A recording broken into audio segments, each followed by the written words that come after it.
नमस्कार दोस्तों, स्वागत है आपका मेरे नए ब्लॉग में। और अभी हम हैं प्रयागराज में, प्रयागराज के खुसरू बाग पार्क में। ये सिर्फ एक पार्क नहीं, एक बहुत ही ऐतिहासिक स्थल है जो शाहजहाँ के बड़े बेटे खुसरो के नाम पे यहाँ मकबरा बना हुआ है। और ये लगभग आज से 400 साल पुराना मकबरा है। 1624 में जब खुसरो की मौत हुई थी तो यहीं पे उनको दफनाया गया था। और यहाँ पे खुसरो के साथ साथ 2 मकबरे और हैं, एक उनकी माँ निसार बेगम और एक उनकी बहन शाह बेगम की। और ये मकबरा पूरा आपको शाह बेगम ने ही बनवाया था। तो आइए चलिए दिखाते हैं आपको तीनों मकबरों का।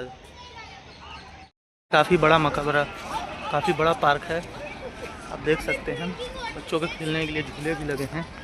और यहाँ रोज़ सुबह में मॉर्निंग वॉक के भी लोग आते हैं, सुबह शाम। हरे भरे बगीचे भी हैं। और साथ साथ ये फेमस है अपने तीनों मकबरों के लिए, जो कि उस समय मुग़ल कालीन संरचनाओं से बनाया गया है, डिजाइन से। तो ये देख सकते हैं, बहुत ही खूबसूरत पार्क है ये। चारों तरफ हरियाली, पेड़ पौधे, ये रनिंग के लिए ट्रैक भी बना हुआ है।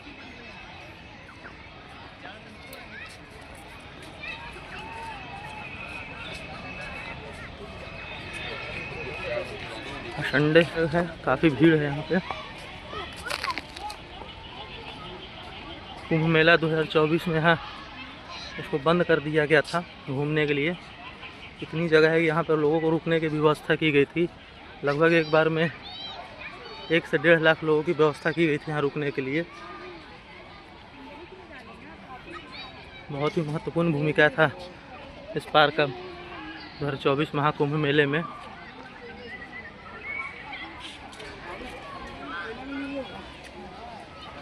यहाँ 3 शिलालेख लिखे हुए हैं, इससे पूरी जानकारी है। अगर आप चाहें तो वीडियो को पॉज करके देख सकते हैं। यह खुसरो का मकबरा, जब 1622 में उनकी मृत्यु हो गई थी तो यहीं पर दफनाया गया था। पूरी डिजाइन भी गुंबद वृत्त का तारों का ज्यामितीय शैली के चित्रण से किया गया है, जो इत्मादुद्दौला के मकबरे से बनी शैली से काफ़ी समानता है। और इधर निसार बेगम का मकबरा है। दफनाया तो पहले ही गया था यहाँ पे खुसरो को और शाह बेगम को। शाह बेगम को तो 1606-7 में ही दफनाया गया था, लेकिन उसमें मकबरे नहीं बने थे। तो 1624-25 में निसार बेगम ने खुद बनवाया था और अपना भी मकबरा यहीं बनवाया था, कि मतलब उनको भी निधन के बाद यहीं दफनाया गया। लेकिन ऐसा हुआ नहीं, इसलिए शाह बेगम का जो कब्र है वो अभी खाली है उस समय से। और ये शाह बेगम का, यहाँ पे सिर्फ मकबरे 3 हैं, लेकिन दफनाया 2 ही लोगों को गया, खुसरो को और शाह बेगम को। जो शाह बेगम की बेटी और खुसरो की बड़ी बहन थी निसार बेगम, उनका कब्र अभी खाली है, उनको नहीं दफनाया गया है यहाँ पे। लेकिन मकबरा उन्होंने पहले ही बनवा दिया था।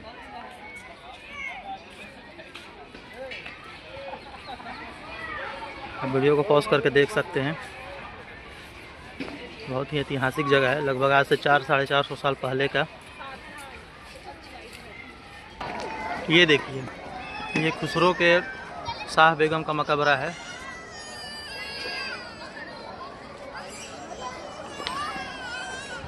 इसे जहांगीर मानबाई के नाम से भी बुलाता था। बाद में खुसरो के जन्म के पश्चात उनको शाह बेगम का नाम दिया गया।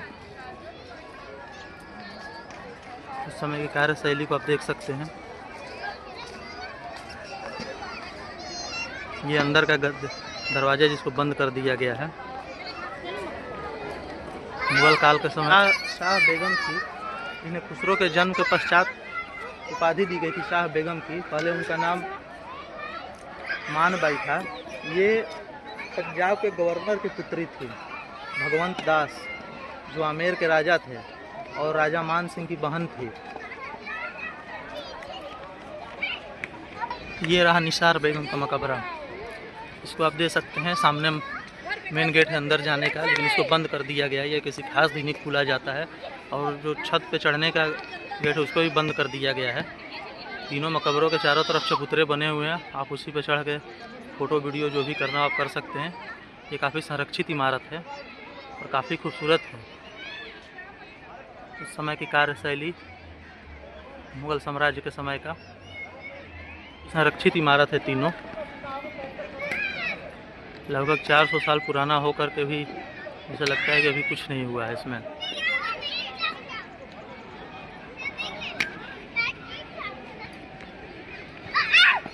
हालांकि ये शाह बेगम का सिर्फ मकबरा इन्होंने अपने मरने से पहले ही बनवा दिया था, लेकिन यहाँ पे साफ साफ लिखा हुआ है कि अस्मारे पर चढ़ना लिखना और गंदगी फैलाना सख्त मना है, फूलों को भी तोड़ना मना है। और ये रहा खुसरो का मकबरा।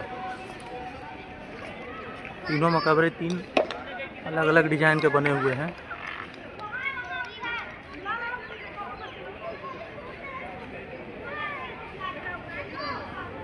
खुसरो शाहजहाँ का बड़ा बेटा था। हालांकि अकबर के मरने के पश्चात खुसरो को ही गद्दी पर बैठाना था, लेकिन अकबर को सलीम ज़्यादा पसंद थे, इसलिए उन्होंने बैठाया गद्दी पर सलीम को, खुर्रम, जिनका बाद में नाम सलीम रखा गया। और खुसरो ने इसका विरोध भी किया, लेकिन वो सलीम को हरा नहीं पाए और उनको बंदी बना करके उसको अंधा कर दिया गया, जिसकी मृत्यु बाद में 1624 में हो गई और यहाँ पर दफना दिया गया। देख सकते हैं आप। हालांकि उन दोनों मकबरों के अपेक्षा ये थोड़ा काफ़ी बड़ा है।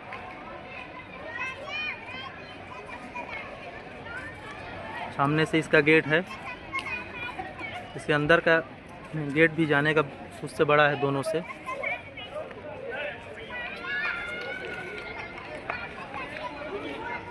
और इस मकबरे में अंदर आने के लिए 3 गेट हैं, आप देख सकते हैं।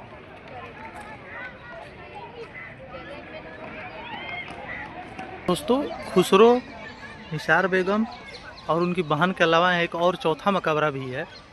हालांकि इसमें उनको भी दफनाया नहीं गया है। इसको बीबी का मकबरा जो बोलते हैं, तो तमोलन बीबी का है।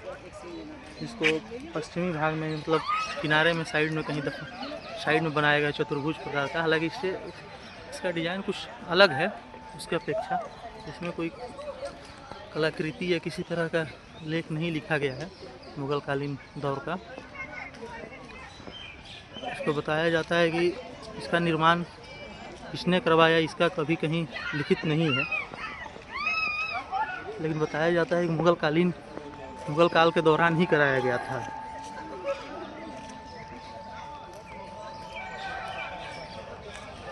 ये मकबरा फतेहपुर सीकरी के इस्तांबुल बेगम से संबंधित था, इसे तमोलन बीबी के नाम से जाना जाता था। दोस्तों, इस मकबरे में आने का 3 गेट है, जो एक प्रयागराज जंक्शन के जस्ट मेन रोड साइड है, वो मेन गेट है। एक आपको पश्चिम साइड में है और एक दक्षिण साइड में है। तो जो दक्षिण साइड में गेट है उसको बंद कर दिया गया है, क्योंकि उधर ज़्यादा कंजेस्टेड है, रोड का बहुत बिजी है, इसीलिए उसको बंद कर दिया गया है। तो फिलहाल 2 ही गेट खुला है, एक उत्तर साइड में जो प्रयागराज जंक्शन के साइड में है और एक पश्चिम साइड में ही है। तो ज़्यादातर लोग मेन गेट से ही आते हैं। तो यही है इसका लोकेशन है। अगर आप प्रयागराज आते हैं और ऐतिहासिक चीज़ों के बारे में आपको जानने की रुचि है तो एक बार यहाँ ज़रूर आएँ। ये प्रयागराज जंक्शन के जस्ट सामने 3 नंबर गेट के सामने ही है।